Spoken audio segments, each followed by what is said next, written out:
Hi, I'm Lisa K. Donner, along with Andrew Moran, Sarah Cowgill, Jeff Charles, and Graham Noble. And this is the Conservative Five, Liberty Nation's online TV news program.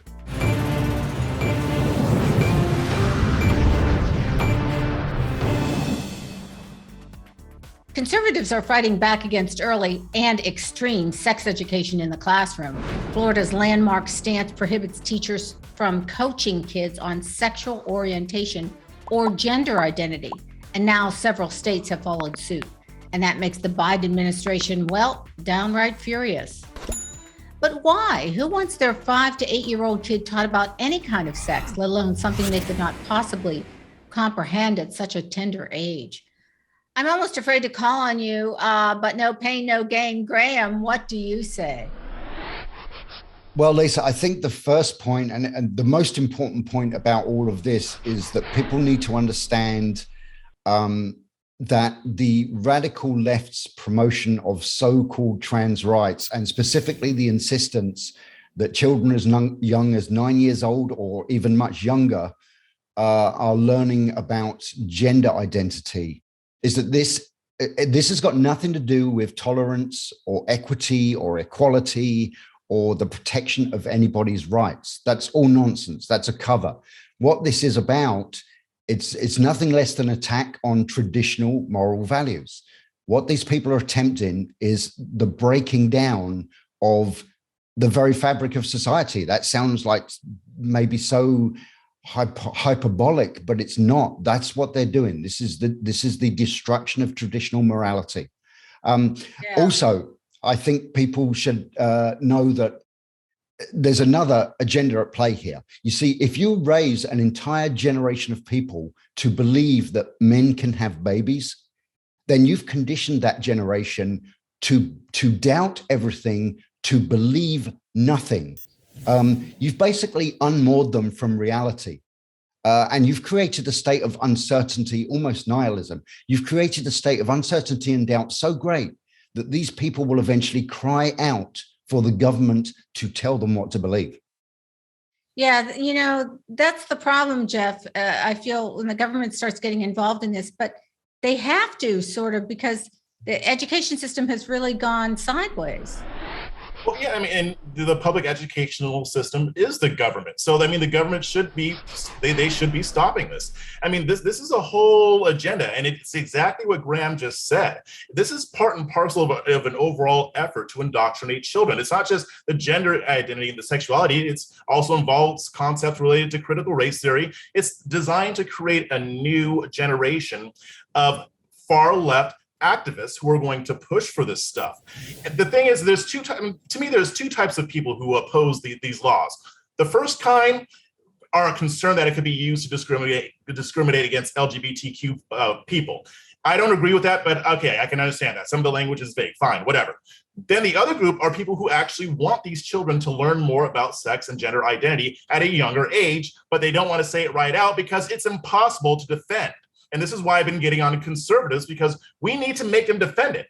No, we don't need to defend the law. Ask them, why do you want teachers instructing little kids 7 years old and younger on matters relating to sexuality and gender identity? Make them defend it. This is how we win this battle. And by the way, we are already winning. The polling shows that even Democratic voters are in favor of the provisions of Florida's law. So I think we have to keep on this, but at the same time, we have to recognize these people are not in touch with the mainstream, but they're still trying their best. I will never understand why, because it's a losing issue. But if they want to lose, they can lose. Right. But Andrew, you have two small kids. This is a slippery slope. You start with this gender identity business. And I have read quite a bit about, there's a move afoot to make pedophilia, socially acceptable. I think this makes most Americans shudder.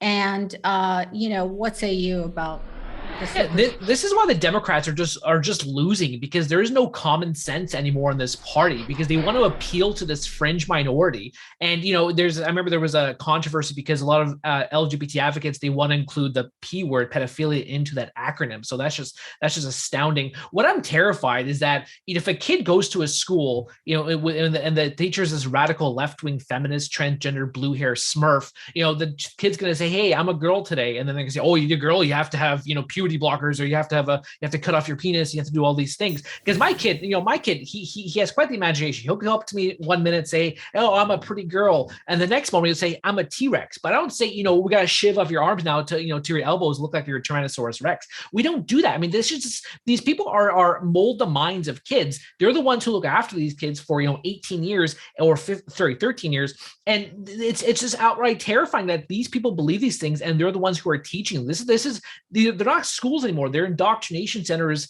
occupied by left-wing theorists who are just absolutely, they defy any reality. They're like the mind of Joe Biden and devoid of any common sense whatsoever. It's terrifying. My wife and I, we're looking for private schools, hoping that their curriculum won't teach this nonsense. I mean, we go to a public library and they have freaking drag queen story time, so we just don't visit that library anymore. It's terrifying because I have 3-year-olds and I don't want them to be exposed to this nonsense.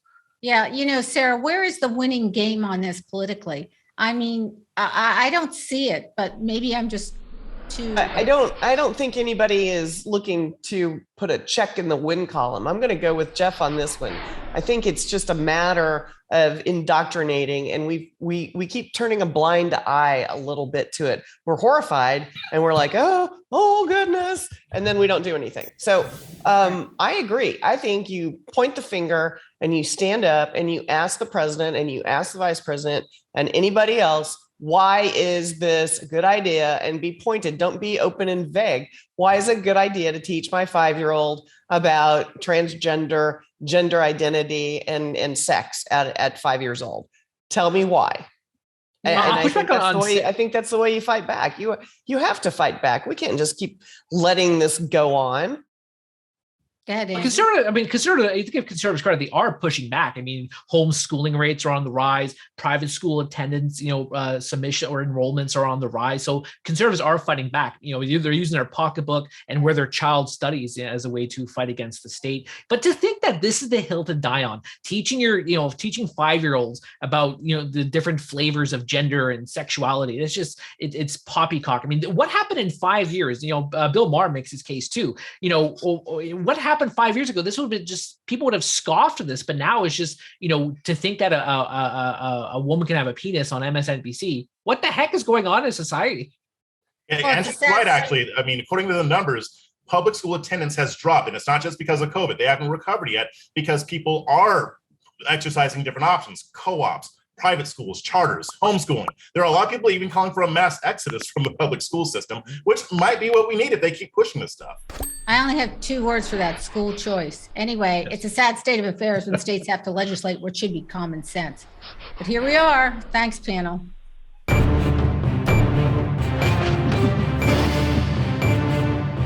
That's it for our Conservative 5 panel today. Check out our other C5 shows and segments on your favorite video platform, YouTube, Vimeo, Rumble, or on them all.